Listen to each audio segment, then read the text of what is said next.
திருப்பதி அப்படின்னாலே நம்ம எல்லாருக்கும் நினைவில் வர்றது பெருமாள். பெருமாளுக்கு அப்புறம் பக்தர்களுக்கு பிரசாதமாக கொடுக்கக்கூடிய அந்த லட்டு தான்.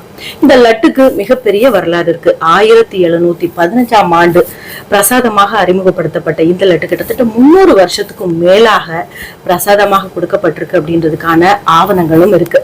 இந்த லட்டுல மிகப்பெரிய சர்ச்சையை ஏற்படுத்தி இருக்கக்கூடிய இந்த மிருக கொழுப்பு கலந்திருக்கு அப்படின்னு பரவலா நாம செய்திகளை பாக்குறோம்.